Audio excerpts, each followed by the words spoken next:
Menntamál.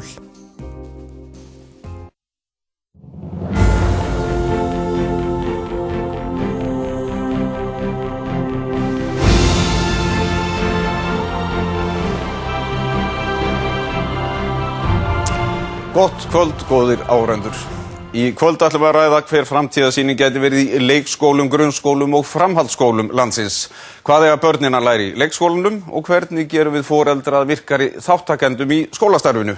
Er mikilvægt að auka listnám og verknám í grunn- og framhaldsskólanum og er ofmikil áhersla lögð á bóknámið með hefðbundnum kennsluaðferðum? Getum við aukið fjölbreytni í skólastarfinu? Eigum við að taka meira tillit til áhuga og getu hvers og eins nemanda? Og hvernig bætum við líðan barna og unglinga í skólum? Hvers konar skóla viljum við byggja upp til framtíðar og hverjar eiga áherslunar að vera? Við fáum til okkar fjölda viðmælenda og með mér í þættinum verða þau Anna Kristín Sigurðardóttir, deildarforseti kennaradeildar við Menntavísindasvið Háskóla Íslands og Helgi Grímsson, skólastjóri Sjálandsskóla í Garðabæ. Og síðan er hér hópur fólks sem vill örugglega leggja eitthvað til málana.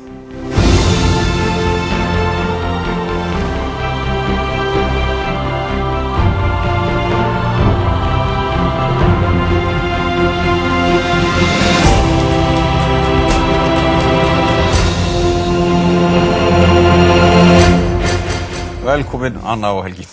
Takk. Anna Kristín, byrjum bara á spurningunni, hvar liggja styrkleikar og veikleikar íslensks skólakerfis? Já. Í stuttu máli. Í stuttu máli. Það er hægt að horfa á þetta bæði vítt og þröngt og nota marga mælikvarða. Ef við byrjum bara á stóra samhenginu þá erum við með gríðarlega sterkt og öflugt og gott skólakerfi í alþjóðlegu samhengi.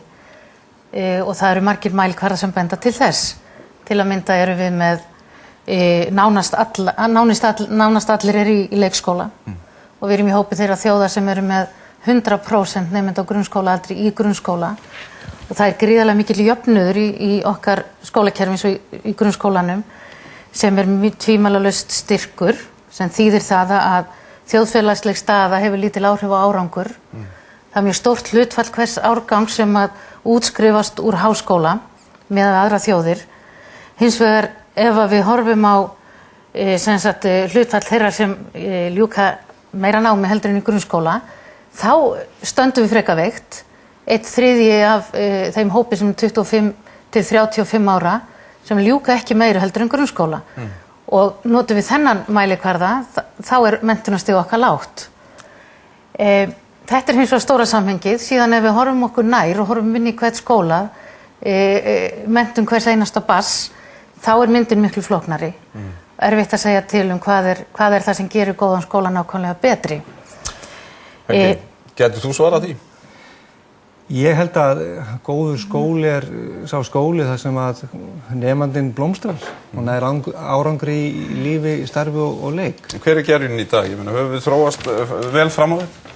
Já, ég myndi segja að það hafi verið stórstígar og mjög ákveðnar breytingar í skólakerfinu á liðnum árum.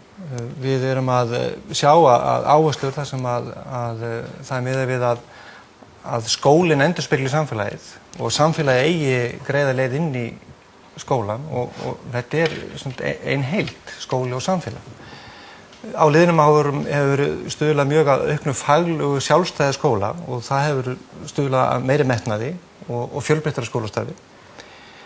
Við hefum byggt upp skólakerfi án aðgreiningar sem þýðir raun og veru að hverjum skóla er ætlað að búa til umhverfi þar sem að hver og einn einstaklingur fær að fá ákjósanlegar aðstæður til náms og starfa.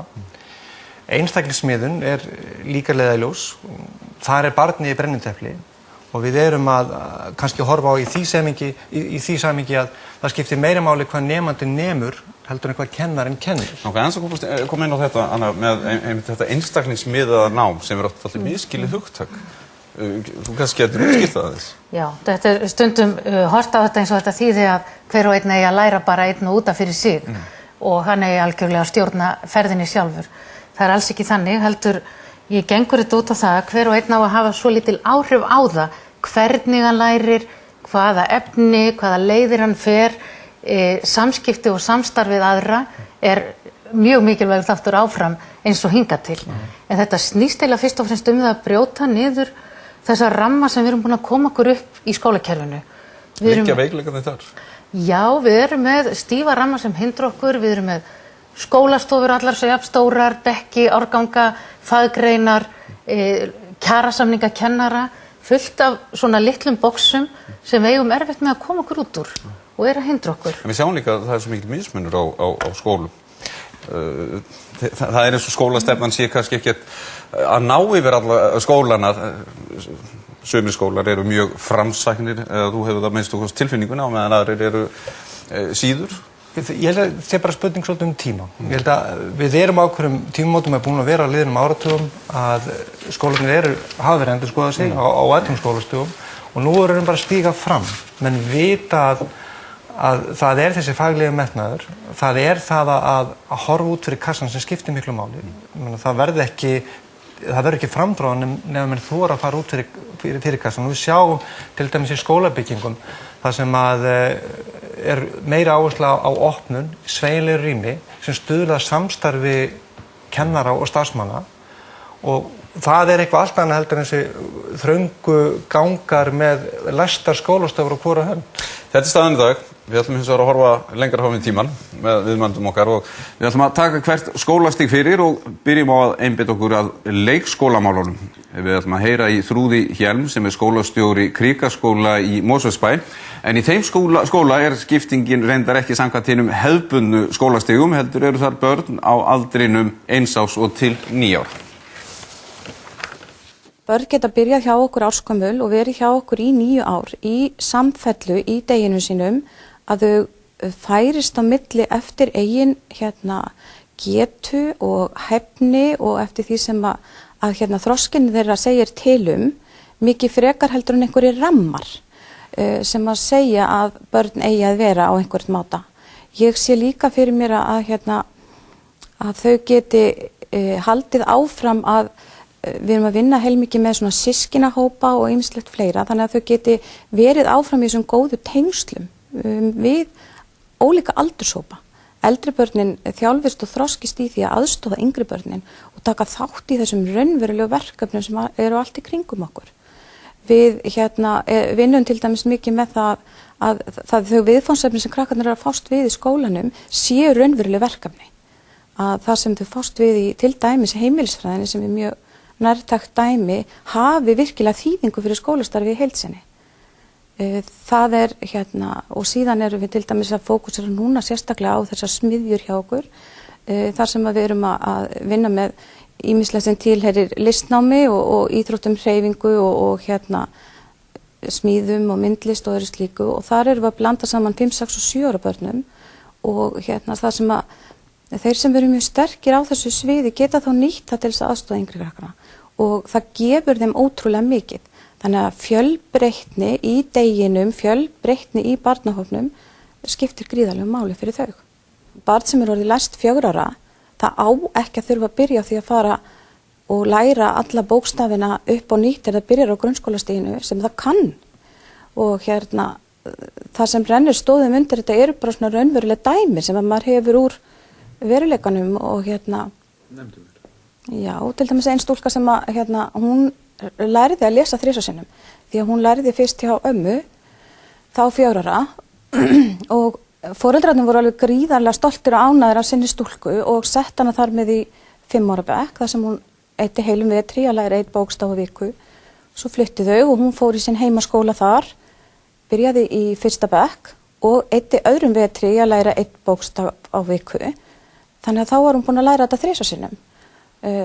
Það eitthvað sem við eigum að koma í veg fyrir og leyfa þeim að halda áfram og gera þeim það raunverulega kleift að fara með við sínar forsendur.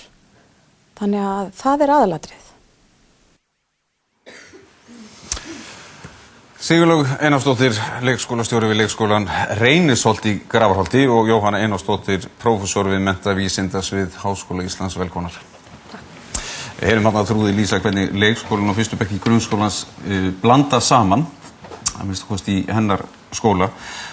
Mér langar bara að spyrja þig fyrst, Sigurlaug, hvort að hlutverk leikskólans í dag sé nægilega vel skilgreint og hvernig það skilgreint? Hlutverk leikskólans í dag, það skilgreint þannig að ég myndi segja að það væri tvíþætt. Það væri annars vegar að uppeldis- og menntastofnun og hins vegar erum við að sinna líka þörfum foreldra fyrir vinnu eða útivinnu foreldra. Og á því ræðst oft á tíðum dvalartíminn hjá okkur í leikskólanum í dag sem oft hefur verið líka mikið til umræðu. En ef við skilgreinum okkur sem menntastofnun, við erum fyrsta skólastigið í menntakerfinu, en við erum samt ekki skólaskyld. En með því að skilgreina okkur sem menntastofnun, þá erum við viðurkennd sem menntastofnun, þar sem að námið fer fram í gegnum leik, skapandi starf og virkni. Og þetta eru bara gríðarlega mikilvægar áherslur. En hins vegar þá vitum við það að við erum líka með þjóðfélag þar sem að hefur verið langur vinnutími hjá foreldrum. Og ef ég horfi til framtíðar og sama hvernig ég velti þessum málum fyrir mér, þá finnst mér alltaf ég þurfa að byrja út í þjóðfélaginu að það þurfi að stytta vinnutíman til þess að foreldrum sé gert kleift að vera meira eða lengri tíma með börnunum sínum þrátt fyrir að leikskólinn, hann frábær. Þessi krafa heyrist víða, stytta vinnutíma til þess að stytta þá leikskóla eða tíma barna í leikskólanum. Stytta hann kannski aðeins. En mér langaði einmitt að í framhaldi af því sem að þú sagði, Jóhanna, að setja bekki eða tengja þarna saman grunnskóla og leikskóla. Þetta eitthvað sem skortir á meira samstarf milli grunnskóla og leikskóla almennt? Já, sko, leikskólinn og grunnskólinn, þeir hafa mjög ólíka rætur. Hlutverk grunnskólans frá upphafi að kenna börnum að lesa, skrifa og reikna. Hlutverk leikskólans var í byrjun að gæta barna foreldra sem ekki gátu gert hann óvel sjálf. Nú hefur hlutverk leikskólans breyst eins og Sigurlaug var að koma að. Leikskólinn fyrir öll börn og menntastofnun og nú bara komið að því að huga því hvernig hægt að tengja saman þessi skólastig því að nú öll börn sem fara í leikskóla byrja á því að fara í leikskóla og kannski búin að vera þar 4 ár þegar þau byrja í grunnskólan. Þannig að það sem mikilvægt hvort sem við gerum það með því að eins og þau að gera í Krikkaskólanum að hafa skóla sem alveg upp í 9 ára eða hvort við gerum það annan hátt. En það sem mikilvægt það þessi samfella í námi barna, að það sé byggt ofan á það sem þau eru að gera í leikskólanum þegar þau byrja í grunnskóla. Helgi, þau eru misjafnlega stödd einmitt þegar þau komu í grunnskólan oft á tíðum og eins og þetta dæmi stúlkuna sem þurfti að læra að lesa 3 sver sem að ég vona sé nú ekki algilt. Já, ég held, sko, þetta einmitt stór mál vegna þess að börn eru svo ótrúlega ólík og þau eru svo mismunandi vegi stödd í sínu námi og þroska. Hvernig tekur grunnskólan á móti þeim? Það mjög mismunandi reyndar milli skóla en ég held að sé algjört lykilatriði að við tökum við börnum það sem þau eru stödd. Að það sé ekki þannig að það sé 1 stafur á viku og stytta skólaári í 32 ár til þess að passi við fjölda stafa í stafrófinu. Það gengur ekki upp. En sko, ég held að þetta sé lykilatriði að mæta barnum það sem statt og ég hef gert að tala það, við höfum ekki endur að tala brú milli leik og grunnskóla. Ég vil að það sé engin brú, þetta bara 7 lönd sem að liggja saman og með þóra að taka þessar 2 menningarheima, þessar 2 menningarrættur, það að segja gæslu umönnun og nám og menntun og steypu sem saman. Það einmitt það sem ég finnst, sko, leikskólarnir hafa verið að gera svo snilldarlega, til dæmis með því að taka svona tiltekna stefnu og sín á skólastarf eins og ég veit að búið að gera upp í Reynisholt og ég held að það skiptir máli að heyra hvað menn eru að gera í því. Hvernig leikskólastigi hefur verið að þróa sig í og hver leikskóli í auknu sjálfstæði og svona fagsýn. Hann bara beinur þessu beint í því. Hvað eru þið að gera og hver framtíðarsýnin? Sko, það nefnilega leikskólinn, hann hefur haft þessa sérstöðu og bara leikskólastjóri ásamt sínu starfsfólki að móta þá hugmyndafræði sem hver í sínum skóla. Og þegar ég fer í Reynisholt fyrir 5 árum síðan að þá langar mig að taka inn aðeins pínulítið nýja sýn. Auðvitað erum við að vinna á grunninu samt sem áður sem ég held að flest allir skólar geri. En mín sérstaða var að fara inn með það sem að ég kalla jóga og snerting og slökun. Vegna þess að ég var að leita leiðum svolítið inn í þetta samfélag sem mér finnst hafa verið fullt af hraða og streitu og kannski það að breytast, ég veit það ekki, að finna leiðir þar sem að við getum talað bara umhyggju og við erum að gefa sól á bakið, við kennum börnunum tásunutt og andlitsnutt og allt það sem þau geta leitað í veljið. En erum við feimin við að gera þetta og stunda þetta starf í leikskólanum almennt?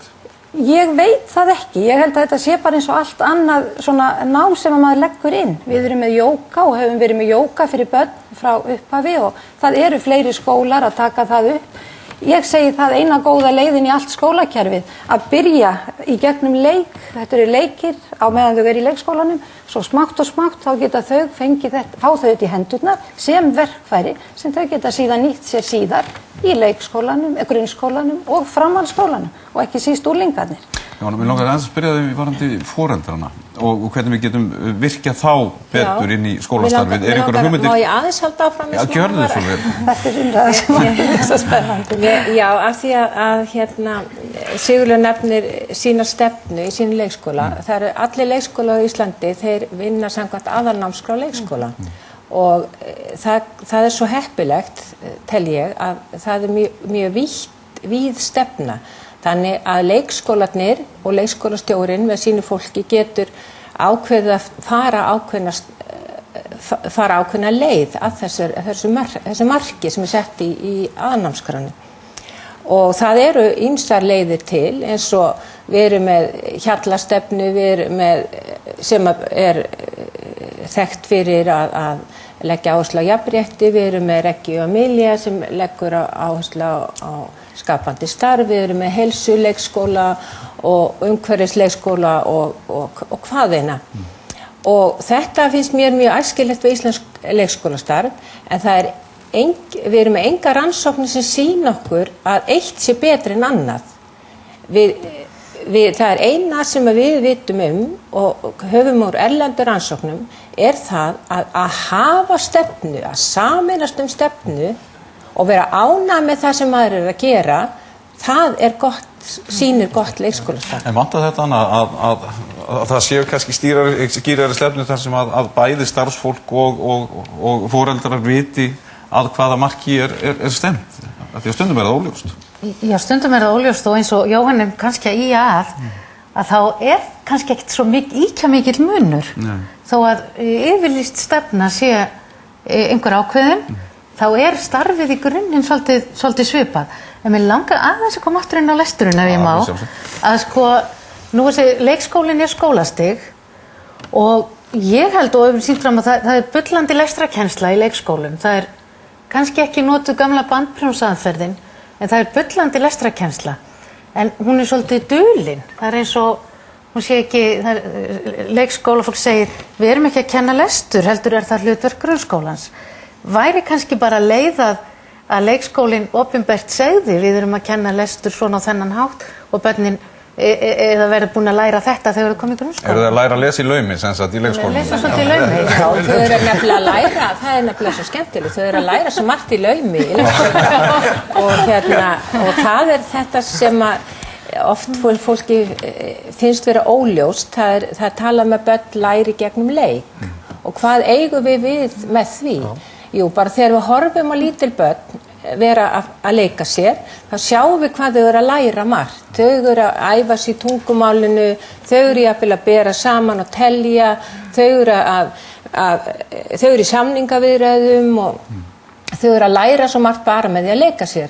Og það er þessi aðferð sem leikskólakennarar nýta sér þegar þeir tala að læra gegnum leik. Þeir grípa inn í, þeir sjá að þarna er eitthvað að gerast hjá börnunum, þeir grípa inn í og færa það lengra, hjálpa þeim að komast lengra, þeir setja upp aðstæður, búa til umhverfi eða setja upp aðstæður þar sem að ef þeir vilja kenna einhvern ákveðin hlut, hvort sem það er lestur eða eitthvað í sambandi við náttúrufræði eða hvað. Þetta er bara gert á annan hátt. Það sem að ég var að reyna að spyrja þá með foreldrana, hvernig við getum tengt á betur inn í skólastarfið. Því að margir vilja vera meiri þátttakendur og hugsanlega skóla líka vilja fá foreldra betur inn. Já. Er einhverja leiðir til þess eða erum við að gera það markvisst? Hvað getum við gert? Já, á ég? Já, ég skal byrja. Leikskóla koma aldrei í staðinn fyrir foreldra. Þeir eru viðbót við uppeldið á heimilinu og þeir eru mikilvæg viðbót því að í leikskólanum eru börnin að læra ýmislegt sem þau geta ekki lært heima hjá sér. Þau eru að læra í samvinnu við önnur börn og hluti sem að foreldrarnir geta ekki kennt en það sem svo mikilvægt einmitt í dag, það sem öll börn í leikskóla mestan hlutan dagsins, það þessi samvinna barnið, mönnun barnsins, nám barnsins. Tilfinningatengsl foreldra og barns allt annað heldur tilfinningatengsl og mönnun í leikskóla. En þetta þarf að vinna saman. Ég sé að Helgi í það. Já, ég í það, ég langar svolítið að heyra betur, varðandi samvinnu, leikskóla og foreldra nám barnsins. Hvernig metið þið hvar barnið statt námslega og hvaða námsþætti foreldrar svo að taka að sér að vinna og þroska frekar heima? Varðandi foreldrana, þá vil ég byrja á því að bæta við það sem Jóhanna var á. Þannig ég vil sjá í framtíðinni, ef við horfum til framtíðar, að foreldrarnir komi enn sterkari inn í foreldrasamstarfið. Varðandi eins og til dæmis í dag, þá eru foreldraráð í leikskólanum og foreldraráðina þeirra hlutverk til dæmis að fara yfir og lesa og fylgjast með starfsáætlunum og þeim gögnum sem við höfum. Og foreldrar vissulega í foreldraráðinu fara yfir þessi gögn. En ég myndi vilja sjá þetta enn frekar að við getum opnað það meira að foreldrar kæmu að námskráni með okkur og kannski því sem við erum að gera. Svo við sjá hvaða foreldrar eða einhverjir í salnum vilji spyrja. Björnsvöld. Já, mjög spennandi það sem að Krikaskólar gera og ég fekk að fara hann í heimsókn og skoða að því að börn eru svo misjafnlega stödd í námi. Og þarna náðu að blanda saman yngri og eldri árgangum, bæði grunnskóla og leikskóla. Þetta mjög skemmtileg tilraun. Þannig að ég hugsa, getum við gert þetta á fleiri stöðum að því nú ekki skólaskylda í leikskólanum og getur raunar ekki bundi í námskóla þar sem við að læra. Og náttúrulega misjafnt hvernig samskipti skóla og leikskóla eru þó að flestu stöðum eru mjög góð. Sjáu þið fyrir okkur við getum gert þetta án þess að skólaskylda kannski 5 ára börnin í leikskóla? Hvað segir þið? Já, þau eru að gera þetta allavega þarna á þessum stað og mér finnst þetta að vera mjög athyglisverð tilraun þó ég þekki þetta ekki og veit ekki til að hafa verið gerð úttekt á þessu sem slíku. En mér finnst þetta að vera tilraun til þess að reyna að gera nám barna að einni heild, skólagöngu barna að heild. Að það sé byrja með þeim þegar þau eru 1-2 ára og síðan verið að byggja ofan á það þangað til þau eru 9 eða 10 ára þegar þau eru búin þarna minnst. Anna, vilt þú bæta við því? Já, annars það má alveg hugsa sér að lengja í skólaskyldan á Íslandi og að 5 ára börn verið skólaskyld. Skólaskyldan hefur stöðugt verið að lengjast og langar bara til að benda á að leikskólastigið eina skólastigið sem gjaldskylt. Sem að fólk þarf að borga fyrir að stunda. Þannig að það væri bara heilmikið sparnaður fyrir foreldra ef að þetta yrði gert að skyldu. Fleiri spurningar? Já, ég hérna með eina. Ég fagnaði að heyra með foreldraráðin. Við vitum það eiga að vera lögbundin foreldraráð í öllum leikskólum landsins og gaman var að vita hvort þú hafir upplýsingar hvort þú séu búið að stofna þau hverjum einasta leikskóla í landinu. Og það líka finnst mér þetta sóknarfæri fyrir leikskólastjórnendur að hvetja foreldra til að taka þátt í auknum mæli í ákvörðunartökum það sem gert í leikskólanum. Síðan langaði mig aðeins þegar komið aðeins inn á lesturinn að mig langaði að benda á það að leikskóli í Reykjanesbæ sem hefur verið með lestrakennslu sem hlaut foreldraverðlaun Heimilins og skóla með minni 2009 einmitt fyrir lestrakennslu sem unnið í samráði við foreldra. Þannig að þetta þegar til. Þannig að hann þurfti ekki að fela það að hann var að kenna börnum að lesa sá skóli. Fleiri spurningar? Já, varðandi samstarf foreldra og leikskóla, þá veit ég að það eru nokkrir einkareknir leikskólar sem að bjóða foreldrum að koma 1-2 í mánuði þá rótirar á milli hvaða foreldrar koma. Og þetta eitthvað sem að ég myndi vilja sjá í fleiri leikskólum. Að foreldrar koma á morgnana með börnin og sækja seinnipartinn og sjá afskaplega takmarkað inn í starfsemi leikskólana en þeir gæti komið og verið með lestrarstund eða komið og tekið þátt verið með þáttökundir í starfinu. Já og síðan langar mig aðeins að koma að foreldrar þetta er náttúrulega frábært starf sem verið að vinna á leikskólum og frábært starfsfólk en foreldrar vantar kannski stundum líka vissu fyrir að þörfum barna sé alveg sent og að ég myndi vilja sjá eins og kvittanir fyrir að sé búið að fara útisvæði barna, það sé hengt upp í andri. Tryggja betur öryggi barnanna í skólanum. Já. En má ég svara þessu með foreldraráðina því mér fannst hún beina spurningunni til mín. Ég hef ekki tölur yfir það, ég bara treysti því að leikskólar, að það sé búið að stofna þessi foreldraráð. Og ég alveg sammála því að foreldrar, þeir mega koma meira inn í leikskólan og við þurfum bara ábyggilega margir hverjir að horfa svolítið í þetta. Mér langar má ég segja örstu frá dæmi foreldra í mínum leikskóla sem að gerðist síðasta sumar.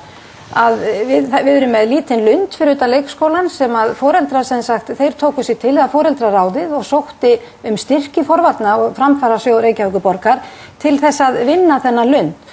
Og mér fannst stórkostlegt að sjá það að þarna komu foreldrar í sínu frítíma og hafa gert þennan frábæra lund ásamt nokkrum starfsmönnum. Þetta voru ekki allir foreldrar, þetta voru nokkri foreldrar og nokkri starfsmenn og þarna voru börnin með. Og ef við getum fundið út svona sameiginleg verkefni sem við getum farið að taka foreldrana líka meira inn í, þá held ég að það sé okkur öllum og ekki síst barninu til heilla. Jóhanna, bara örstuttun þína framtíðarsýn áður en við förum í grunnskólamál. Já, mín framtíðarsýn í skólamálum almennt að við eigum að gleðjast yfir margbreytileikanum og við eigum að fagna því að fólk hafa misjafna hæfileika. Sumir hafa áhuga að læra að lesa snemma, aðrir eru flinkir að teikna og sumir frábærir í samskiptum og ég held að við sem þjóðfélag þurfum á fólki að halda með misjafna hæfileika og mín framtíðarsýn svo að skólinn komi auga á þessar sterku hliðar barnanna og leyfi þeim að njóta sín. Og þetta kannski fyrsta og annað ef ég má að það þetta með að við hlustum á börnin sjálf. Að skólinn hann þarf að hlusta á raddir barnanna. Hvað finnst þeim? Hvernig líður þeim? Hvað vilja þau? Og í barnasáttmála Sameinuðu þjóðanna þá tekið fram að börn eiga rétt á því að láta í ljósi skoðanir sínar og að það sé að hlusta á þau. Og þetta á ekki síst við skólan. Þar sem að börn eyða svona löngum tíma í skólanum. Við ætlum að snúa okkur næst að grunnskólum og byrjum á að heyra í Sif Vígþórsdóttur, skólastjóra Norðlingaskóla sem skýra framtíðarsýn á það hvert grunnskólinn á að stefna. Það einhvern veginn þannig að til dæmis ef maður segir við grunnskólanemenda alveg sama á hvað aldran og alveg sama hversu mikill bókaormur hann ef þú mátt ráða því núna í heila viku, nóni minn, hvað vilt gera, þá velur hann alltaf að gera eitthvað verklegt. Jafnvel þó hann sé mesti bókaormurinn í skólan. Því að við viljum vera að gera eitthvað verklegt og skapandi.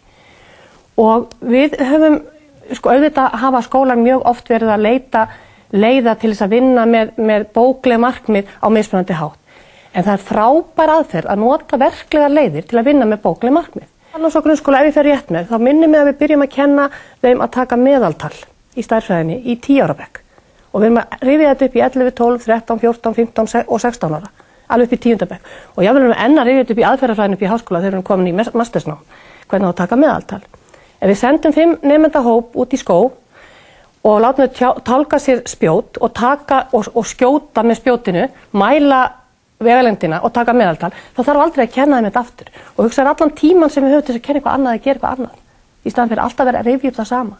Við byrjum að kenna orðflokka þegar þau eru 9 ára, við erum enn að kenna það þegar þau eru 16 ára og ég vil spyrja til hvers. Var ekki nær að þau verða sérfræðingar í mótorkrossi eða hestamennsku eða flóru Íslands eða einhverju öðru sem spennandi og þau geta kennt líka hinn krökkunum. Þannig notum við áhugasviði.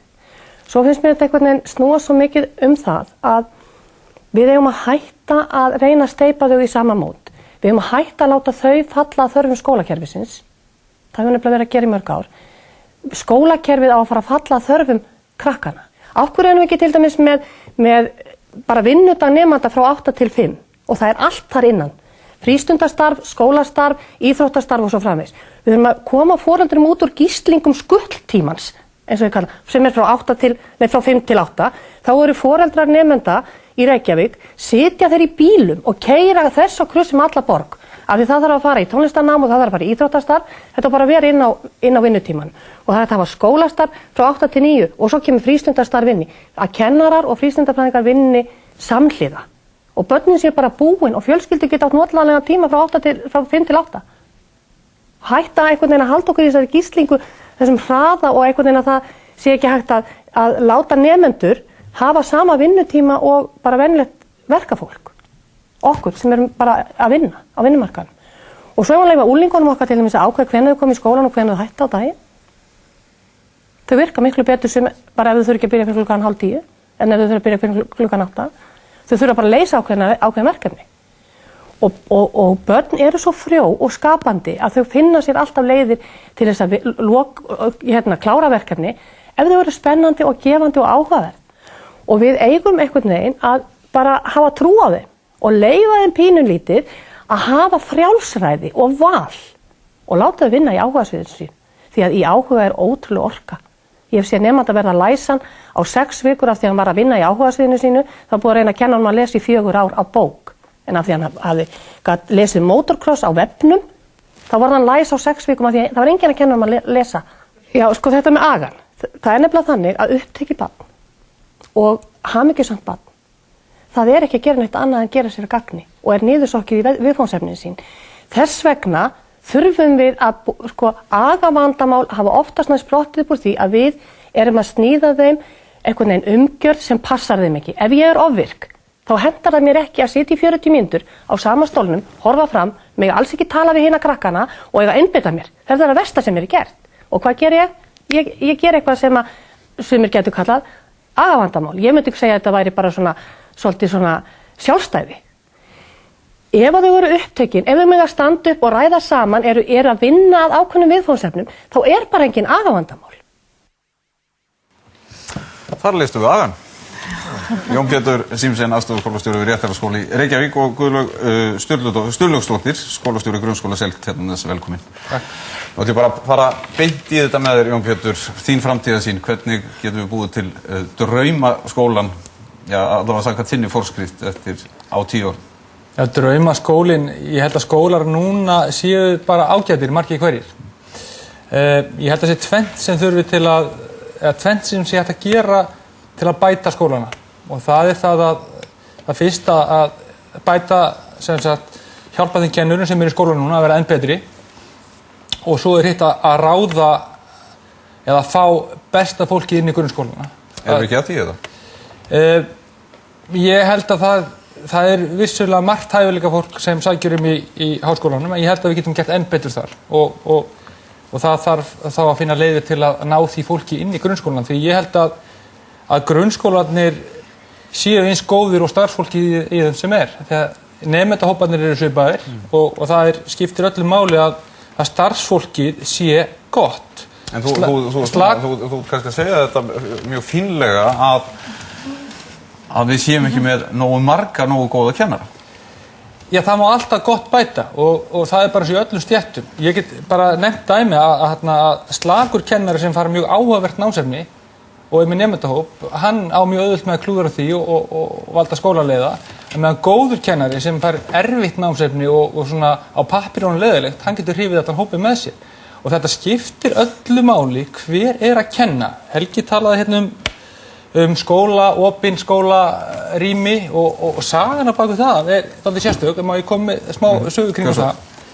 Þannig, opin skólastofa, hún byrjaði þannig að í Bandaríkjunum að það var í skóla, það vantaði skólarými og það þurfti að fara að kenna í gömlum leikfimissal, stórum leikfimissal. Það var mjög óaðalagandi og skólarstjórinn spurði kennarana hver verður til í að kenna í þessum sal og það sagði enginn eitt strax og svo rétti kennari upp hönd og var til í það og það var það besti kennari skólans. Svo eftir smá tíma þá urðu ennþá meiri þrengingar í skólanum og þá kom skólastjórinn aftur með spurningu og sagði að þetta bæta við bekk inn í þessu rými. Hvaða kennari verður til í það? Eftir ákveðin tíma þá rétti annar kennari upp hönd og þá var það næst besti kennari skólans. Síðan fara þessi kennarar að vinna saman inn í þessu rými, óaðlaðandi rými og eftir einhvern tíma þegar skólastjórinn og fræðslustjórar fara að skoða hvað er í gangi í skólanum, þá er allt blómstrat inn í þessu rými. Og svona byrjaði að opna skólastofan. Þannig að ég vil meina það að hún getur hendað mjög vel á mörgum stöðum fyrir marga kennara. En það sem skiptir mestu máli, það er kennarinn sjálfur og við þurfum að ná þessu fólki inn í grunnskólana enn meira en er núna. Ég verð nú bara að vísa þess til þín, Anna, með menntuð kennara. Já, ég get algjörlega tekið undir það með Jóni Pétri að kennarinn það sem skiptir mestu máli og mjög miklu máli. Og við á menntavísindasviði erum á hverju ári afar stolt af þeim hópi sem við útskrifum og við teljum okkur vera en hvað gerir svo? Hvað gerir svo? Við getum hugsað, hvað það sem býr til góðan fagmann? Það alveg ótrúlega margir þættir sem spila þar inn í og það erfitt að segja fyrir það þegar manneskja 18 ára, 19, 20 ára nei, þú getur aldrei orðið góður kennari, þú skalt ekki fara í þetta nám. Þá trúum við einfaldlega ekki á að námið bæti neinu við. Þannig að persónuleikin hefur eitthvað að segja, námið hefur eitthvað að segja. Menningin sem viðkomandi kemur inn í skólakerfinu hefur mikið að segja. Símenntunin, það sem hann lærir eftir sitt grunnnám. Og nú íslensk yfirvöld búin að ákveða það, þau eru sammála Jóni Pétur um það að kennarinn sem skiptir máli. Og það ákveðið að búið að lengja menntun kennara. Þannig nú verða þeir allir að vera 5 ár. Og það út frá þessu sama sjónarhorni. Má ég kannski aðeins koma inn í þetta vegna þess að ég náttúrulega algjörlega sammála að það sé lykilatriði að starfsmenn skóla og ekki bara kennarar, heldur allir faghópurinn sem kemur að líta á skólan sem sitt samstarfsverkefni og leggja rækt við að skerpa fagmennskuna með þátttöku í þróunarverkefnum og símenntun og ég held að við verðum svolítið líka að eyða þessari svona kaffistofu menningu að það þykir fínt að hafa það skít. Þetta rosalega öflutlið sem starfsskólanum og við eigum bara að horfa og við erum að gera gríðarlega góða hluti og gera bara meira og virkja allt fólk til þess að rísa upp og sækja fram og auðvitað segi ég með opna skóla auðvitað þannig hjá mér að þetta allt besta fólkið, sjálfsögðu. En snýst lykilatriði að menn séu vakandi, haldi vöku sinni og sæki fram og séu tilbúin. Framtíðarsýnin, betri kennara og þau ætli bara að lesa það mál og vinna úr því. En varðandi það sem Sif sagði áðan, Guðlaug, hún talaði sérstaklega hún fór reyndar yfir mjög margt. En það þetta að vinna með áhuga hvers og eins. Og við komum aðeins inn á einstaklingsmiðað nám þar en sérstaklega að leggja rækt við áhugasviðið þá ertu að fá góða nemanda eða nemandi tilbúin til að læra. Hvað erum við tilbúin til að gera? Hvað þetta var? Ég held að kennarinn sé alveg tilbúin í það að leggja rækt við áhugasvið hvers nemanda en það líka hlutverk kennarans að vekja áhuga hjá nemendum á ýmsum þáttum. Vegna þess að þetta snýst náttúrulega fyrst og fremst alhliða þroska nemendana. Hvað það sem að nemandinn þarf að kunna eftir 10 ár, eftir 20 ár? Hvar vorum við stödd fyrir 20 árum þegar við horfum aftur í tímann? Þá átti ég ekki tölvu. Hvað það sem við þurfum að læra og hvaða samfélag býður þeirra eftir 20 ár? Við erum að útskrifa nemendur sem eru komin núna í 6 ára bekk hjá mér og háskóli kannski eftir 20 ár, 15-20 ár þessi krakkar að fara út á vinnumarkaðinn og hvaða samfélag býður þeirra og hvað sem við þurfum að kunna. En erum við að taka tillit til þess nægilega? Ég meina, erum við að kenna þeim, við vitum fyrirfram að það svo margt sem blasir við þeim.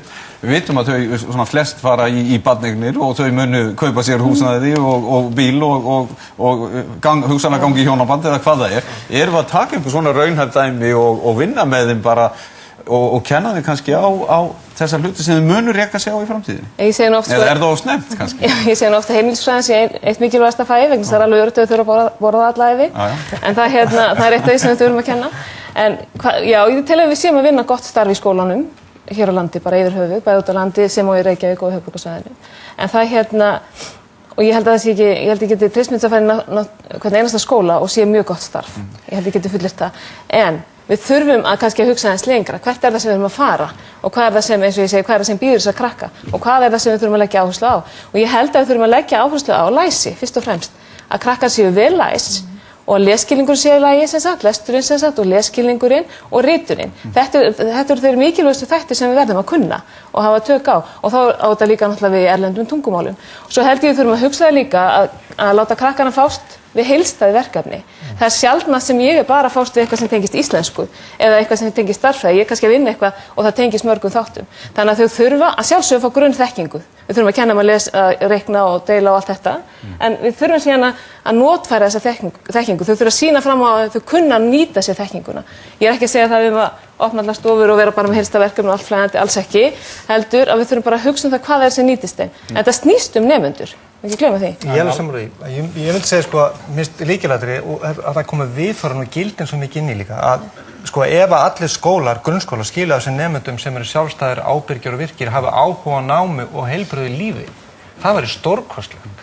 En ætti það þá ekki að vera grunnurinn að náminu? Jú, mér finnst það og svo er það bara spurning leiðirnar og þar eru náttúrulega menn að fara ólíkar leiðir og það er til margar gerðar góðan skóla og það sem skiptir svo miklu máli að menn sé að starfa og byggja upp skóla af metnaði og út frá sinni sín á hvað skipti máli. Já, ég er ennþá sko, ég er algjörlega samanlega Guðlaug með hennar áhuga því að það er svo margt í lífi krakkana sem að þau hafa miklu meiri áhuga heldur en að læra það sem er í skólanum, æxlun, burkna eða algebra.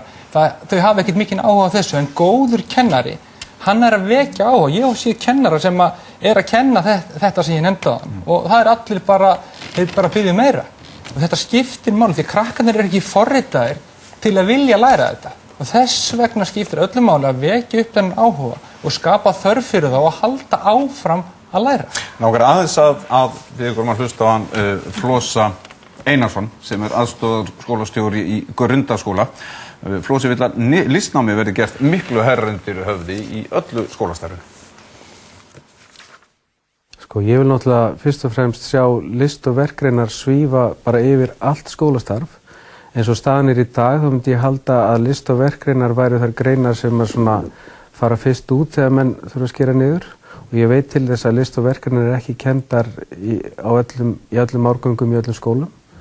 Og þannig að það er til dæmis eitt af því sem ég vil sjá lagast, að þær verði kenndar sem sérvalgreinar, en síðast en ekki síst þá vil ég sjá þær sko flæða yfir allt annað skólastarf, því að þegar við erum að tala um að nemendur fá að vinna hlutin á sínum eigin forsendum, þá eru fullt af krökkum sem að hentar einfallega betur að vinna svona list og verkgreina tengt og á skapandi hátt í sinni nálgun heldur en það að vinna einhverjar ritgerðir og svo framvegis.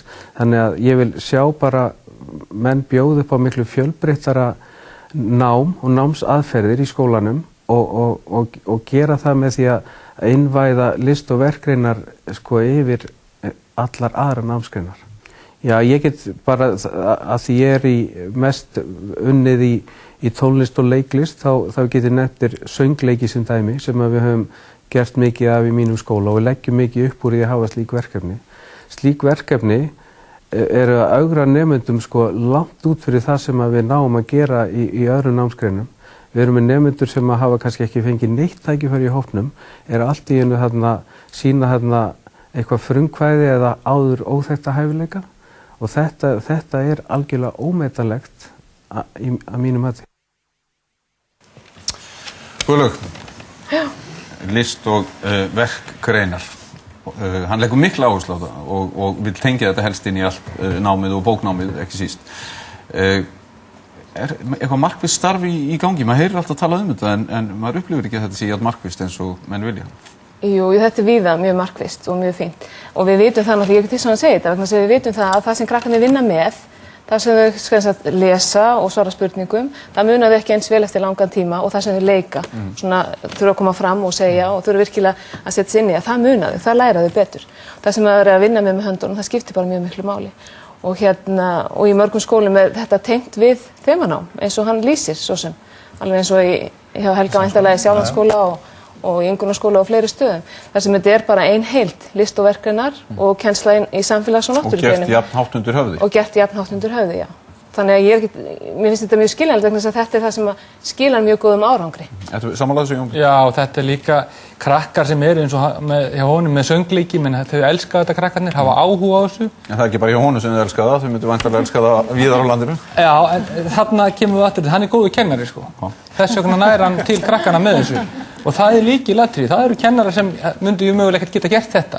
Þannig að þetta er samt lykillinn. Góður kennarar sem vekur áhuga barnanna, hvort sem það er í list eða verknámi. Það er lykilatriði. Anna.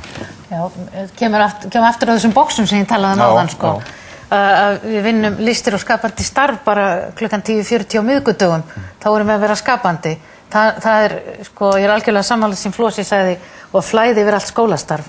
Og með góðan kennara, það væri svo frábært að segjum svo að það tækist nú ekki nægilega vel til hjá okkur í kennaramenntuninni að viðkomandi fengi að fara og vera með góða kennaranum hans Jóns Péturs inn í stofu og læra af honum í daglegu starfi. Þess vegna þurfum við að brjóta þessi box og brjóta þessa veggi. Þetta góður punktur. Ég held að þetta skipti einmitt mjög miklu máli að þeir kennarar sem eru bestir út í samfélaginu og nemarnir fái að kynnast þeim og læra af þeim. En ekki mikilvægt líka að hópa kennara saman, þeir vinni í hópum þannig að þeir sé að læra hver af öðrum inn í skólastarfinu. Það mjög gott líka. Þannig að náttúrufræði eða raungreinar geti verið partur af skapandi og þannig að hver og einn geti, eða semst kennarnir vinni saman af sameiginlegum markmiðum. Mér líka skipta máli að skóladagurinn, skólaárið sé skipulagt þannig að menn geti gripið daginn.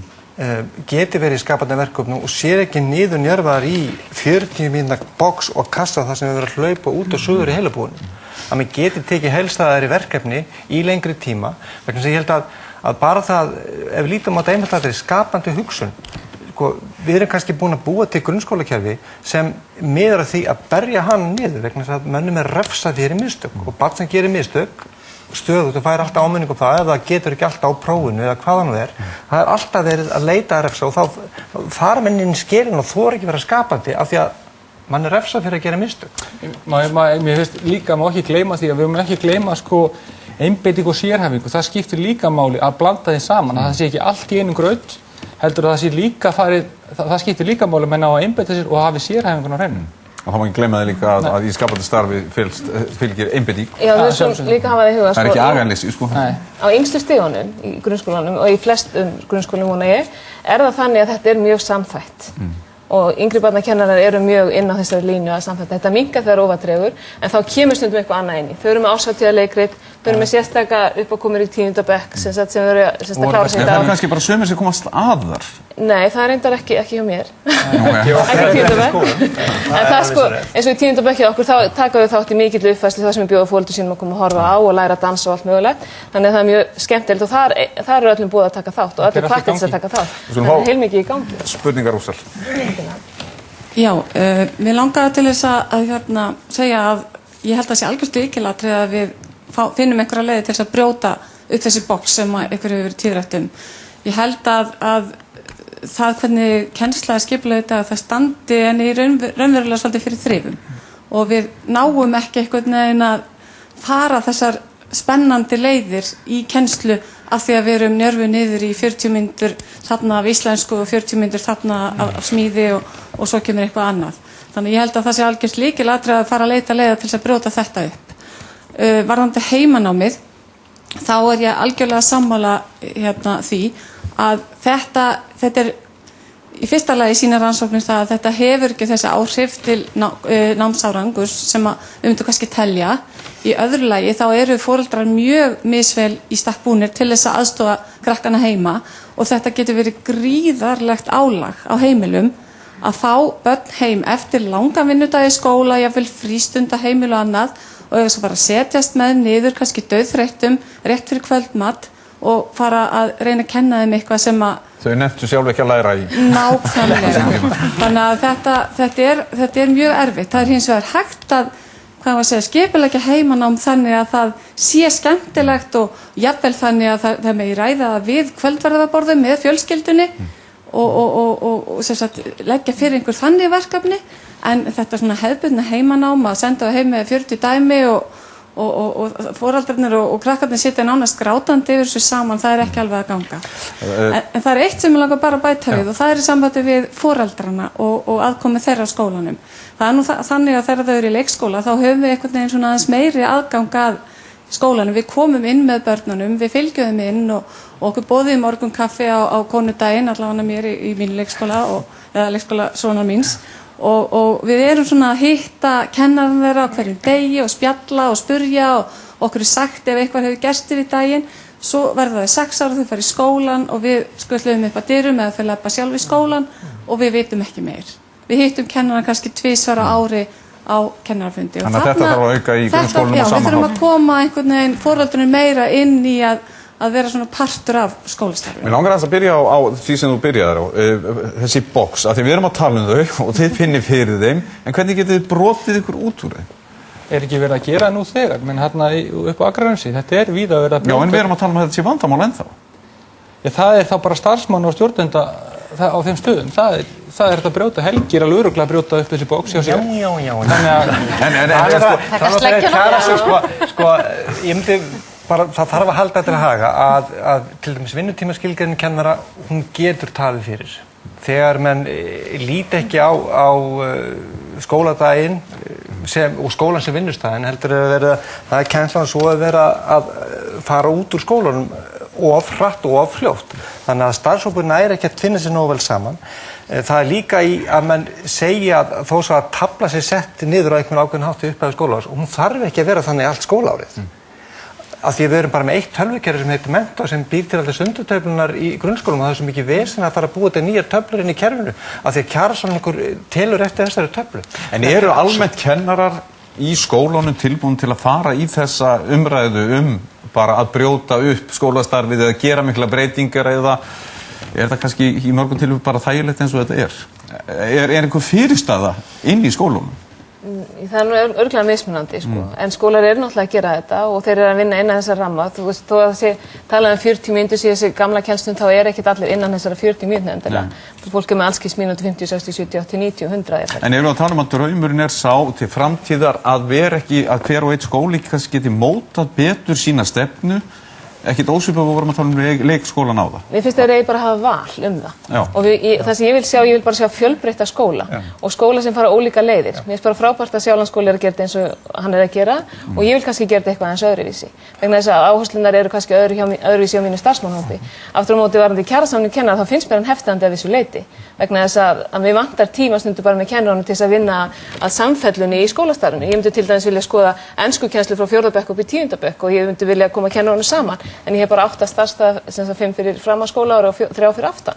Þetta dugar mér ekki til þess. Þannig að það er svolítið erfitt hvað það varðar. En varðandi foreldrana, þá er þetta alveg sett að það minnkar mjög mikið. Það reyndar aðeins mismunandi eftir skólum, hvernig þetta er. Ég fann til dæmis fyrir því þegar ég kom á Seltjarnarnes, ég var áður annars staðar, að þá fann ég að foreldrar koma miklu meira inn í skólan á mótnana og seinni partinn og ég er miklu meira svona að rekast á það. Komið svolítið óvart þá eins og bara að koma aftur á Hellisand, ég kom á Seltjarnarnes. En það sem við rákum okkur svolítið á áður fyrir var það að þegar við buðum þeim sérstaklega, þinn tími á mánudaginn klukkan 8:10, ef þú vilt koma, þá komið þeir frekar. Og kannski það eitthvað sem við þurfum bara svolítið að hugsa í skólan. Að skipuleggja þetta þannig að við bjóðum sérstaklega og þá hafið þau eitthvað svona hlutverk eða bjóða þeim sérstaklega að gera eitthvað sérstaklega. Já, þetta með foreldrana, það er reyndar, Nanna Kristjánsen hefur skoðað þetta mikið hérna hjá Menntasviði Reykjavíkurborgar. Það er að bjóða foreldrunum í skólan, það virkar ekki nógu vel. Þeir koma ekki, við erum ekki allavega nóga, segir hún, og þetta við erum sem unglingaskóla hjá okkur. Og foreldrar eru alltaf velkomnir að kíkja inn í tíma og skoða málin. Það sem þarf að gera það þarf að skapa foreldrarnum hlutverk inn í skólanum. Að þegar þér er búið að koma og þú átt að kynna starfið þitt. Þið þurfa að hafa svona hlutverk, ekki verið svo fluga á vegg eða eitthvað. Það finnst ekki vera að gaufast á göngunum. Nei, mönnum finnst það óþægilegt að koma einhvert inn í kennslustofu og vera að trufla kennarann eða trufla kennslu. Við skulum fá fleiri spurningar úr sal. Já, ég heiti Guðrún Valdimarsdóttir, ég er formaður Samfók og við höfum svolítið hugsað yfir námi og líðan barna, sérstaklega nú á þessum tímum. Og þetta er bara búið að vera mjög áhugaverð umræða foreldrana vegna þess að við vitum það að aðkoma foreldra skólastarfi hefur gríðarlega áhrif á nám og líðan barna. Þess vegna finnst mér frábært að heyra hvað þið eru jákvæð fyrir foreldrasamstarfi, en við vitum að það er mjög misjafnt eftir skólum. Og það fer auðvitað mjög mikið eftir í hvernig foreldrar eru boðnir velkomnir inn í skólana. Sums staðar hefnast það mjög vel og annars staðar ekki. Og við vitum það að sumir kennarar sem að útskrifast í dag hafa farið í gegnum sitt kennaranám án þess að hafa lært hvernig þeir eiga nálgast foreldra. Og þess vegna langar mér svolítið að beina því kannski til Önnu Kristínar. Hvernig svona framtíðarsýnin varðandi þennan þátt sem gríðarlega mikilvægur? Anna. Já. Þetta oft heyrt þetta áður, þetta þurfum við að læra þetta og þetta sé eitt af erfiðari verkefnum sem að nýráðnir kennarar standa frammi fyrir, það er fyrsti foreldrafundurinn. Og þá er spurning hvernig er best að læra þetta? Inn í skólastofu á bókum, það er vissulega gert, en það hefur bara sýnt sig það dugar ekki. Það þarf að vera hægt að flétta þetta inn í æfingakennslu og vettvánsnám kennaranema. Þannig þeir taki þar virkan þátt. Og svo auðvitað þegar þeir koma til starfa að það sé einhver sem leiðbeinir þeim í því. Þórhildur, má ég aðeins? Já. Sko, það rosa, foreldrar eru ónýtt auðlind og það skiptir miklu máli að fá þá inn í skólana, bjóða þá velkomna. Eins og í skólanum hjá mér þá foreldrafélagið 15 manns og þau taka virkan þátt í árshátíð og öðru slíku. Foreldrar vita fullt börnin sína þetta.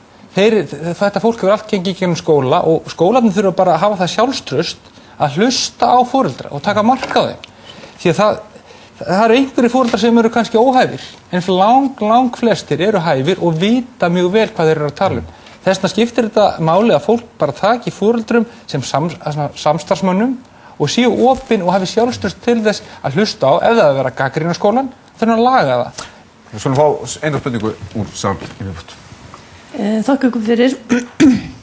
Mér finnst mjög athyglisvert að heyra ykkar lýsingar á mikilvægi kennara í námi barnanna og ég tek fyllilega undir það. En mér langar enn einu svona að koma að mikilvægi foreldra og þið talið það sé mikilvægt að foreldra komi inn í skólan. Mér langar til þess að heyra ykkar sýn á aðkomu, beinni aðkomu foreldra að námi barna sinna. Hvernig þið sjáu það fyrir ykkur?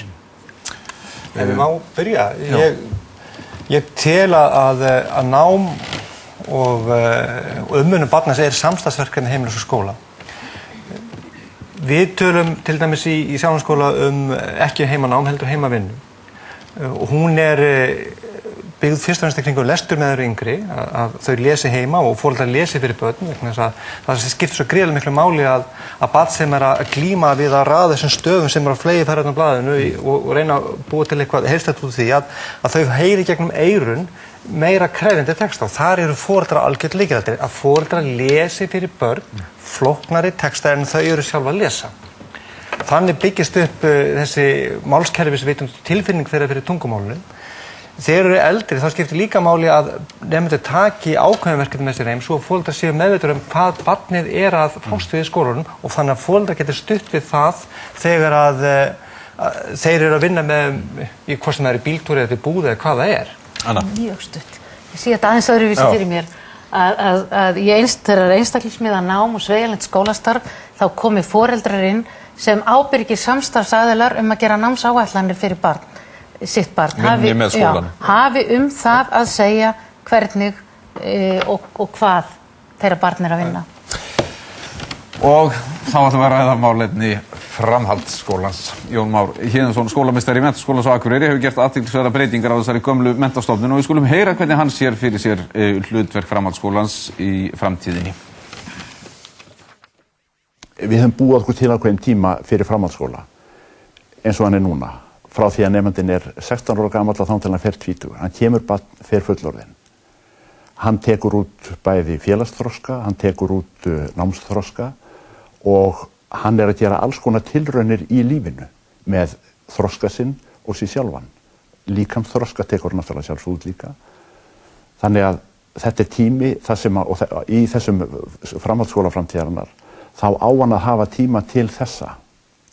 Og framhaldsskóli framtíðarinnar hann á að leggja áherslu á að efla með nemendum siðvit, gagnrýna hugsun, jafnréttisvitund, kunna að lifa í lýðræðissamfélagi, spyrja gagnrýna spurninga. Það er kannski ómikil áhersla á það núna í framhaldsskólanum að menntun sé summa námsgreina. En menntun á að vera samvinna námsgreina og samtal, samstarf námsgreina. Og á þann hátt á að mennta nemendur og framhaldsskólinn á að leggja áherslu á það að mennta nemendur og nemandinn á að fá tækifæri til þess að prófa fjölmargar greinar, prófa fjölmarga þætti í náminu sínu, reyna á sig bæði í list og verknámi og í bóknámi að sjálfsögðu líka, þannig að hann finni það sem hann er sterkur í og geti elt það sem hann þarf að efla. Eðlisfræðistúdent til dæmis úr bóknámsskóla, hann á að fá tækifæri til þess að prófa listgreinar. Bóknámsskólinn á að bjóða honum upp á það. Þó þetta sé bara bóknám, en í bóknáminu til þess að nemendur finni sig og fái tækifæri til að þroskast. Þá eiga þeir að hafa tækifæri til að taka listgreinar, taka tónlist, myndlist, sauma, og hvað eina sem að þeim dettur í hug hvað varandi listgreinar. Og ef aðstæða til, og það ræðst auðvitað því bara hvar skólarnir eru staðsettir, ef aðstæða til þá eiga þeir líka að fá að spreyta sig á einhverju verklegu. Það er fá að reyna sig á þeirri eðlisfræði sem er að fást við verklega. Auðvitað er verkleg kennsla í bóknámsskólum og í eðlisfræðin er hann að fást við verkleg. En það á að vera fjölbreytilegra. Brottfall er ekki einstýrt orð. Sumir segja að brottfall sé það þegar nemandi bara hættir í tilteknum skóla. Ég lít svo hins vegar á það sem skólamaður í mínum skóla, þá lít ég svo á það að brottfall er sérhver nemandi sem ég missi frá mér. Ég tek nemanda inn í skólan á þeim forsendum að ég ætla honum að ljúka því námi sem hann kemur til að sætja. Og ég tel mig bera ábyrgð á nemandanum þannig að hann fái að þroskast og menntast eins og hann kemur til. Þannig að ég líti á það að ég hafi þá ekki náð þeim árangri. Ég er keppnismaður og ég þoli ekki að tapa, ég kann það, en ég líti á það að mér hafi ekki tekist það sem ég ætlaði ef einn nemandi fer frá mér. Framhaldsskólinn, hann á að skila nemendum frá sér með þeim hætti að þeir uppfylli ákveðnar kröfur gagnrýna hugsun og siðferðisþroska. Jón Torfi Jónasson, fórsti menntavísindasviðs Háskóla Íslands og Guðbjörg Arnbergsdóttir, skólameistari framhaldsskólans í Mosfellsbæ. Velkomin bæði. Jón Torfi, þessi loka orð siðferðisþroska og gagnrýna hugsun, að þetta er í rauninni bara lykilorðið í útskrift hvers nemanda, segir Jón Már. Ertu sammála því? Já, ég tek undir það og mér finnst koma svolítið skemmtilega fram í þessum innslögum sem hafa verið, þessi heildarsýn þeirra sem stjórna skólum, og þeir eru bersýnilega að gera það í samvinnu við sitt samstarfsfólk, og þetta finnst mér einlega að vera lykilatriði fyrir mótun menntastefnu, að þeir sem eru að móta hana, þeir sem vinna skólastarfið hafi sýn. Og mér finnst nú eins og koma fram bæði eða hjá honum og reynda fleirum, er mjög svona heilsta skemmtileg sýn sem mér finnst vera að mótast í íslenska skólakerfinu, og það sem hefur verið að breytast og mér finnst skipta miklu máli, það hefur gilt lengi reynda fyrir leikskólan en fyrir núna grunnskólan og núna síðast fyrir framhaldsskólan, að þeim sem stýra kerfinu innanfrá er treyst til að móta þessa stefnu. Það er að vísu ekkert auðvelt, en ég er að sjá fjölmörg mjög spennandi dæmi að þetta sé að gerast. Og þá koma einmitt upp svona hlutir eins og Jón Már lýsir, svona heildstæð hugsun í fullu samræmi við lögin framhaldsskóla sem gerir nákvæmlega þessar kröfur. Og ég held einmitt að framtíðarsýnin mótist af þessu fólki. En þetta ræðst greinilega af skólastjórnandanum og starfsfólkinu eins og við reyndum reyndar áðan, að það sé skýr sýn, og þú kannski segir okkur Guðbjörg, bara frá þinni framtíðarsýn, að því að við förum alltaf hratt, hratt í vers, hvað það var þar? Það er það sem að Jón Torfi er að tala að það er búið að færa yfir til framhaldsskólana þetta verk að búa til námsframboði, búa til brautirnar, hver skóli fyrir sig. Og þetta þróunarstarf verði þá unnið af fagfólkinu út í skólanum, og þetta gefur alveg ótrúlega tækifæri til framtíðar, hvernig við viljum hafa skólana, hver skóli eða kannski nokkru skóla saman búa til og byggja upp nám handa sínum nemendahópi, taka mið af sínu umhverfi og sínum hópi, og það sem að mig langar til að gerist, að við nýtum þetta tækifæri, því að núna þessi nýju lög sem voru sett 2008, þá að innleiðu þau að vera komin til framkvæmda 2015, og við hefum 4 ár. Það eru nokkru skólar farnir af stað, og að við nýtum þetta tækifæri til að gera góða framhaldsskóla betri. Við erum alltaf að tala svona að miða betur við út frá einstaklingnum og hans þörfum. Hvernig gerum við? Það sem mér finnst mikilvægast í þessum breytingum sem mér eiga að verða núna á næstu árum, og það er að breyta viðhorfinu til kennslunar, að brjóta okkur út úr bæði þessum hefðbundna aðferðum sem búið að nota ansi lengi, breyta kennsluháttunum, fá nemendur til að vera virkari í eigin námi og jafnvel nota svona eins og hefur nú verið minnst á í samtöku grunnskólan, samþætta námsgreinarnar, vinna þetta sem verkefni, láta nemendur tileinka sér námsefnið í gegnum verkefni sem þeir vinna og með því, það er nefnilega ef að þær aðferðir eru notaðar, þá er svo auðvelt að finna leiðir, bæði til að kveikja á sköpunarkraftinum og vekja áhuga. Þótti athyglisvert þegar að Jón Már talaði hversu nærri hann tæki sér að missa nemenda frá sér og svona þá í tengslum við brottfall að nemandi bara misti áhuga eða færi frá honum og hann líti á þetta sem í rauninni að hann hefði brugðist sem skólamaður. Er þetta almennt viðhorf og myndi þetta þá ekki hjálpa að eiga í þessum samræðum við nemendur einmitt hvers konar skóla nemendur og er það hægt að byggja skólan í samráði og samvinnu við nemendur? Jú, auðvitað. Þau eiga að hafa eitthvað að segja það, hvernig þau stunda sitt nám. Ég er alveg sannfærður það.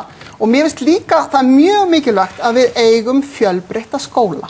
Og það séu margar tegundir á skólum og það sé ekkert ein tegund endilega betri en önnur. Því að það hentar, það hentar ekki sama kerfi öllum nemendum. Það er alveg vitað. Og auðvitað er alltaf fullt ef að nemendur falla brott. Sérstaklega ef þeir eru að falla brott í þeim skilningi að þeir eru að hætta í skóla. En það er ekki bara fullt, það er bara að því að skólan er mistekst. Í flestum tilfellum. Það getur vel verið að megi líta þannig á, en stundum er það nú bara það að það kerfi sem er í skólanum sem hann er í, það hendur honum ekki vel, hann þarf að finna eitthvað annað kerfi. Nefndu þarf að fara inn á sínum forsendum og réttu forsendum og hann sé að fara inn í skólan af eigin námskvata inn í þetta umhverfi, en ekki alltaf hjörðina eða hvaðan er. Og ég held að það skiptir svo líka miklu máli að menn horfa á það og vinna miklu betur við nemendum á skilum grunn- og framhaldsskóla í því að þeir skoður raunverulega hvað ertu að spá? Hvað eru þínir styrkleikar, veikleikar, hver eru þínar þarfir og langanir? Jón Tóri, ég er alveg viss að þessar hugmyndir hafa verið lengi í gangi og það er mikil umræða þetta og sérstaklega auka tjáningu og auka listsköpun og þetta verklega og samþætta, bóklegt og verklegt, en þetta gengur kannski ekki sérstaklega vel að koma þessi framkvæmd? Nei, það er alveg rétt. Þetta hefur oft komið upp og alla 20. öldina voru mjög spennandi hugmyndir þessu tagi með þess að prófaðar og sem það gengur vel. En ég held að tvennt sem komið til, annars verður að tala brottfall. Nemendur eru að hluta til nemendur í skólan, þeir eru líka fólk í samfélagi og þeir lifa allir í mjög flóknum og margbrotnum heimi. Þannig að ég held að við meðum ekki taka skólan svona út úr eins og hann sé einangrað eiland og verðum að svona hugsa það þannig. En ég held að í því sambandi skiptir máli að athuga hvaða kraftar toga í skólan, bæði innan frá utan og eitt af því sem hefur reyndar komið hér margóftu, að við verðum að búa okkur til kerfi sem gerir okkur kleift að gera þessar breytingar sem við erum að kalla eftir. Við erum fyrst að brjóta einhverja múra skildist mér hérna áðan. Ég myndi orða öðruvísi, af því að orð, og við erum kannski í akademíunni orðræðunni, en orð eru nú oft til alls fyrst og ef við bara skiptum áherslunni frá því að tala til um nám og yfir að tala menntun, sem kom mjög skýrt fram í umræðinni hérna áðan. Við hættum að tala nemendur og tala samstarfsfólk okkar sem við vinnum. Hvort sem það er í leikskóla eins og Jóhanna nefndi að við tölum við börnin og hlustum á þau og alveg upp í grunnskóla, framhaldsskóla og háskóla. Og við hættum jafnvel að tala skóla og tölum menntasetur, menntasmiðju, vinnustað. Þetta eru bara orðalagsbreytingar en þær skipta gríðarlega miklu máli það hvernig við horfum á verkefni okkar. Og þar kemur Jón Már mjög sterkt inn. Annar maður sem hefur mikið áhuga á þessum málum, hann heitir Hilmar Veigar Pétursson og er forstjóri tölvuleikjafyrirtækisins CCP. Hann vill gera gagngerar breytingar á framhaldsskólunum og reynar öllum kennsluaðferðum. Við skulum heyra í Hilmari Veigari. Ég held að það sé nú fyrsta lagi að stytta framhaldsskólan. Ég held að ég bara þekki það sjálfur þegar ég verið í framhaldsskóla að hann var nú svona búinn eftir 3 ár og síðasta árið var mjög skemmtilegt en ég sá eftir á að ég hefði bara betur farið í háskóla eftir 3. ár. Þannig að ég held að það sé fyrsta skrefið. Svo held ég að það sé nú augljóst ef við horfum á þessi fyrirtæki sem er að ráða þá það sem stekkur fram er áhersla á verk- og raungreina menntun. sem er svona fyrsta sem að fólk sér og ég sá nú einhvern tímann tölur það á háskólastigi að það ekki nema 11% af fjárútlátum sem fara á þetta svið. Þannig að það þarf vissulega að laga það á háskólasviðinu en á framhaldsskólasviðinu mætti byrja og þá held ég að mætti sérstaklega að gera þessa hluti skemmtilegri. Það mikil tól og tæki núna í dag til að kenna fólki stærðfræði og eðlisfræði og náttúrufræði og efnafræði á mjög myndrænan hátt og mjög skapandi hátt. Ég held að menn myndi læra mun betur og eðlisfræði að spila tölvuleikinn Angry Birds heldur en að sitja í eðlisfræði tíma eða það myndi taka skemmri tíma að útskýra Newton eðlisfræði fyrir krökkum sem að myndu bara skilja hvað þeir að gera þegar þeir að spila Angry Birds. Þannig að það mikið tækifæri þar að taka bara nýjustu tækni, tölvuleiki, annars slíkt til þess að gera þessa hluti meira spennandi. Eftir að við erum búin að koma þessum málum í lag, þar að segja raungreina, stærðfræði, verkfræðamenntun og annars slíkt, að þá held ég að sé orðið mikið atriði að snúa sér að hægra heilahvelinu. Meðan að þetta á heima vinstra meginni. Og þar eru svona listir og skapandi greinar sem þá að gera að blanda saman með þá grundvallar þekkingunni. Svo held ég að sé mikið atriði að taka svolítið fókusin af þessu endalausa bóknámi og blanda inn í, þegar við hugsaum hægra og vinstra heilahvelið, að blanda saman fólki sem kann að vinna með höndunum. Og það eitthvað sem þarf að liggja miklu meiri áherslu á. Það er innskólinn og kenna og mennta fólki að gera eitthvað, búa eitthvað til. Og ef þú blandar saman fólki að mála braut, eðlisfræðibraut og eitthvað sem kann að smíða eða rafsjóða eða eitthvað svoleiðis, þá ertu komin með grunn að hugverkafyrirtæki. Þá býrðu til eitthvað sem það vörur framtíðarinnar vegna þess að vörur í dag eru ekki lengur búnar til af verkfræðingi eða tölvunarfræðingi eða tískuhönniði.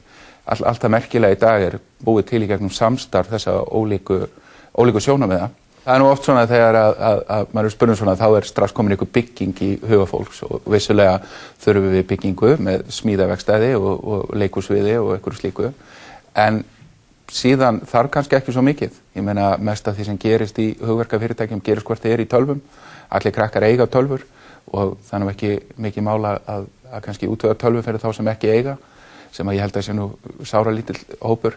Þannig að þetta kannski ekki mikið kennslustofur þar sem fólk hlustar á okkur kennara messa, heldur þetta kannski meira svona verkefna miðað, þar sem að fólk rottar sér saman á Facebook inn í skólakerfinu, býr til einhvern hóp fyrir einhverja framleiðslu, kennarar koma síðan að styðja við og leiðbeina og benda og tækifæri og hjálpa þeim áfram sem eru kannski aðeins týndir í þessum hrærigraut. Það er ekki vissilega sjálfgefið, allir geta myndað svona tengsl strax og ég held í gegnum þetta að þá séu einhver lakari nemendur. Það er kannski eru þeir bara dansarar en ekki bókanördar. Já, Jón Torfi og Guðbjörg, þetta í rauninni, hann að tala nákvæmlega það sama og við erum búin að vera að tala í öllum þetta, nema hann kannski gengur enn lengra og sér þetta svona í ennþá stærri sýn og meiri tengingar milli ólíkra nemenda og hæfileika. Sko, fyrst við erum að tala svona mikið þetta, við eigum virðist vera erfitt með að hrinda því í framkvæmd. Jú, en ég held að við bara tökum eftir því sem við komum fram hérna í umræðinni. Við erum með leikskóla sem hefur verið að vaxa núna undanfarandi 20 árum. Við erum með grunnskóla sem hefur verið að þróast í fullgildan stofnun eins og Anna Kristín nefndi í upphafi sem hefur alla 10 árgangana. Framhaldsskóla sem hefur að þróast mikið á undanfarnum 40 árum, tekið miklu breytingum en orðin millistig var grunnstig og það sem mér finnst vera að vera að benda á hér er þetta, eigum við ekki bara að hugsa þetta allt upp og nýtt. Já.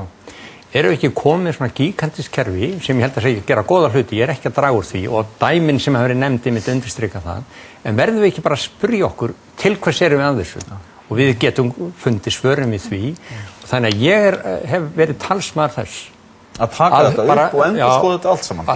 Allt hlutverki. Sægirðu svona eins og hann lýsti fyrir okkur áðan, svona skólaframtíðarinnar? Já, hann má vera allavega, hann gæti alveg verið öðruvísi heldur en núna og reyndar en Jóhanna sagði áðan að það mætti vera með ýmsu móti. En eitt þó ætla ég að staldra við, þetta með listgreinar og skapandi starf, það er alveg gríðarleg krafa það, öll tölvutæknin og nýja umhverfið leyfir það að hver og einn sé meira skapandi og ég held að verði að hafa það í huga líka að skapandi starf ekki gauð. Ég meina það líka, krefst aga, krefst sköpunar, krefst einbeitingar. Þannig að við að spyrja okkur hvernig eiga ólíkar greinar, ólík verkefni umfram bara hefðbundanámsgreinar að koma inn í skólana, vera viðfangsefni menntunar og hvar eigum við að gera hvað? Það að segja hvað hefur að gera í leikskólanum, grunnskólanum og framhaldsskólanum. Guðbjörg, sýnum við ekki einmitt þessu skapandi greinum eins og við köllum nægilega virðingu og erum við alltaf með eitthvað mun sem við kannski eyðum með þessum hugmyndum sem að hafa komið fram í þættinum? Það getur vel verið að við gerðum ekki alveg nógu hátt undir höfði. Ég heldur að það sé að breytast og það sé þróun í þá átt og sérstaklega kannski að það sé ekki, þau þurfi ekki vera sér, að það sé samþætt. Þetta nú einn af grunnþáttum menntunar sem búið að setja fram frá menntamálaráðuneytinu. Þetta skapandi skólastarf og það það hugsað eins og það sé bara samfléttað inn í alla námsgreinar. Mér finnst sú hugmynd svo góð og verður mjög skemmtilegt núna á næsta árum að koma því í framkvæmd. Og mér finnst líka að ég mjög sammála þessu sem hann segja, enda þetta svipa og ég var að segja áðan að kennslu aðferðirnar þurfi að vera verkefnamiðaðar. Að það eru verkefnin sem þarf það verður aðal áskorun kennarana. En hann lítur nánast á þetta að það geti skapast afurð út frá þessu hópastarfi þannig að framhaldsskólinn geti skapað hreinan auð. Það skiptir svo miklu máli að nemendur séu að fást við raunverulega verkefni í raunveruleikanum og gera eitthvað sem að skiptir þau máli. Og þetta einmitt verkefni sem að að þessum toga vegna þess að það líka neystin áhugin sem drífur nemendur áfram. En því þú talar áðan grunnþætti mentor, ég held að það gott að staldra við þá. Læsi víðum skilningi, læsa sjálfa sig, samfélag, texta, tölur, náttúru og fleira. Lýðræði og mannréttindi, jafnrétti, menntun til sjálfbærni og svo skapandi starf. Ef við hættum að hugsa skólakerfið í námsgreinum, hugsa í þessum þáttum, hvernig kerfi fengjum við þá? Sem auka lýðræði þessum þætti og hleypa áhorfendum af spurning og svar. Já, mér langaði að spyrja, finnst mjög gaman að heyra hvað þið hafum áhrifamikla og góða framtíðarsýn á menntamálin okkar hérna. Til þess að hafa framtíðarsýnina þá þurfum við náttúrulega að setja okkur góð og gild markmið og hvernig ætlum við að framkvæma þessi markmið. Það náttúrulega verið mikill niðurskurður og uppi niðurskurður í menntamálum á öllum sviðum. Það einnig starfsfólk menntastofnana, það náttúrulega eykst álagið á það því að það alltaf verið að fækka starfsfólki eða starfshlutfalli og hafið ekkert áhyggjur af því að geta skilað til krakkana á hvaða menntastigi sem því sem þarf að skila í námsefni og öðru, leikustarfi, að starfsfólk bara í rauninni náttúrulega verður oftar veikt. Það verið að þrengja mikið á skólanum til þess að svona framtíðarsýnus og hefur komið fram geti blómgast. Vissulega skil ég þessar áhyggjur og ég veit að þetta ofarlega í hugum margra akkurat núna. En ég held að sé mjög mikilvægt að við horfum á þetta þannig að þessar efnahagsþrengingar sem við göngum í gegnum núna kannski svolítið hægja á þessari þróun sem að verða. Gætu hugsanlega beint inn í einhverjar örlítið aðrar áttir en stöðvana alls ekki. Við rísum upp úr þessu og við höldum áfram. Þannig að framtíðarsýnin jafn mikilvæg eftir sem áður og ég vil ennþá mikilvægari því að forgangsröðunin kemur inn. Þeir geta skorað okkur peningana en þeir geta ekki skorað frá okkur hugmyndirnar. Það ekki líkilega. Líka margir tala að hér sé ekki endilega í gangi bara niðurskurður, þetta líka uppskurður og uppskurður á að vera til þess að lækna eitthvað hugsanlega. Þannig að það eru, og brjóta upp hugsanlega, þau hugsa eitthvað nýtt. Næsti.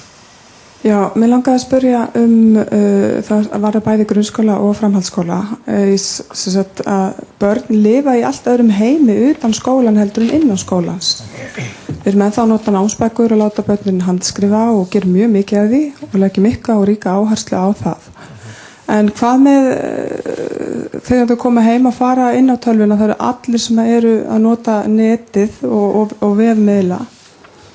hvernig sjáu þið fyrir ykkur að komast nær þeim heimi sem að almenningur og við sem fagfólk vinnum við notum ekki mikið skriffæri daglega nema það gegnum tölvuna og við sækjum okkur allra upplýsinga þar og þetta eitthvað sem ég vil sjá inn í mín drauma sýnir svo að þetta verði inn í öllum kennslustofum og að kennarar verði færir að beita þessum tækjum. Vilt þú svara? Já, ég skal reyna að svara þessu. Ég hef beitt mig fyrir því þar sem að ég hef verið að stýra að upplýsingatæknin sé notuð og hún verði bara einn af eðlilegum þáttum í skólastarfinu. Og það hefur tekist afskaplega vel. Það er í mínum skóla, í framhaldsskólanum í Mosfellsbæ, að það eru allir nemendur með tölvur, annarkvort eiga þeir tölvur, langt flestir eiga tölvur og koma með þær í skólan. Ef þeir eiga ekki tölvur, þá fá þeir lánaðar tölvur hjá okkur til að nota í tímum. Allt sem að þau að gera, allar kennsluáætlanir, verkefni, verkefnaskil, allar upplýsingar og fyrirmæli frá kennara, allt er lagt fram á sérstöku kennslukerfi á netinu og þetta er ákveðið uppeldi í leiðinni, bæði að nýta sér þetta í daglegu starfi og svo er það líka uppeldi, félagslegt uppeldi, vegna þess að einhvers staðar þurfa börnin að læra hvernig maður hegðar sér á neti. Þið veitir, það er nauðsynlegt orðið í nútíma samfélagi að þú kunnir og vitir hvenær er við hæfi að vera á MSN, skiljiði, eða Facebook. Næsta spurning. Já, mér langaði eins að spyrja því að nú byrjaði Anna Kristín að tala jöfnuð og sem við teljum okkur hafa mikinn. En ef ég hugsa svona 10. bekk að fara í framhaldsskóla, þá hugsa ég að séu voða margir sem myndu ekki finnast þeir vera að upplifa mikið jöfnuð þar. Og ég held að ef þessi krakka myndi heyra eins og í Hilmari, það væri mjög svona, ég held að þessar raddir eins og hann að segja, það er að koma þessum raddum niður í 10. bekk. Ég held að við foreldrarnir við hugsum svolítið ferkanta líka og við beinum við svona foreldrar vilja valla, já, svona minn fór nú í ætlar að vera pípulangamaður og þóra valla að segja frá því, en svo þarftu snilling, ef þú þarft pípulangamann í dag, þá þarf hann að vera sá gáfast í húsinu, því þetta er breyst svo mikið og ég er að hvar við getum breytt, að því mér finnst ástandið eins og það er í dag, hafandi nýverið upplifaða, ekki til fyrirmyndar og engan hátt og hvernig sjáum það breytast. Virðing fyrir námsgreinum og flokkun. Og þetta er samfélagslegt mál. Það eru við sem þjóð sem erum að búa til þetta gildismat. Það eru við sem erum búin að ákveða að stúdentspróf verða að vera eini vegvísirinn inn í lífið. Ef þú kemst ekki í þennan skóla, þá er framtíð þín hrunin.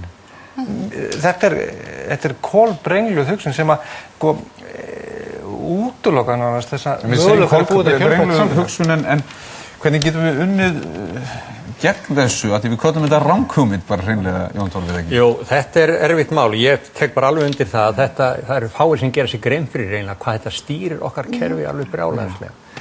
Og við höfum reynt þetta, við reyndum þetta með lögunum 46, við reyndum þetta með stofnun fjölbrautaskólana að búa til ákveðin jöfnuð. Lögin núna 2008 voru skrefið þess átt líka, ég veit ekki hvernig tekst, vegna þess að þetta gildismat þessu flokkun er svo sterk hjá okkur, en ég tek alveg undir það að þetta er eitt af stóru viðfangsefnum okkar. Ég ætla að leyfa þér, Anna, að eiga lokaorðin í þættinu. Lokaorðin í þættinu, já, ok, þá kannski breyti ég það sem ég ætla að segja. Já, nú erum við búin að fá eiginlega svona, það liggur við að svona sama hugmyndi sé undirliggjandi, svona gróft á litið. En samt við framhaldsskólan, þá hugsum við það svo mikið sem undirbúning undir háskólanám, það er gömul hefð, við gerum það og allt sem að ef þið tekst ekki að taka þessi 4 ár í faggrein sem undirbúning undir háskólanám, þá hefur þið mistekist. Þannig það spurning getum við hugsað einhvern veginn öðruvísi þannig að framhaldsskólinn sé 2-3 ár fyrir alla. Þeir sem ætli í háskólanám, þeir taki þá einhverja viðbótina. Heldur að við séum ekki að tala styttri námsbrautir. Heldur takið framhaldsskólanum hinn í viðbót. Ef mér langaði til að því að þetta eru lokaorðin í þættinum, að mér finnst 3 lykilorð hafa komið hérna fram. Það er það sem Jóhanna talaði hérna fyrst, að gleðjast yfir margbreytileikanum. Við höfum ekki getað að tala mikið það. Það er algjört grundvallaratriði til þess að við getum búið til skólakerfi fyrir alla.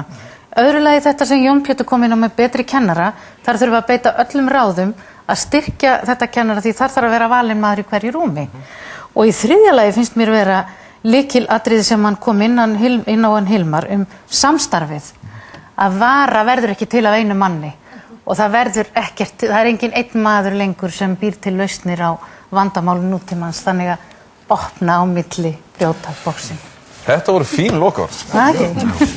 Ég þakka öllum fyrir. Takk fyrir að vera með okkur í salnum og þið sem heima sitjið, við þökkum ykkur fyrir að horfa á. Við verðum hér í næstu viku og þá ætlum við að ræða Ísland og framtíðarsýn í samskiptum við aðrar þjóðir. Sjáumst í næstu viku. Verið sæl.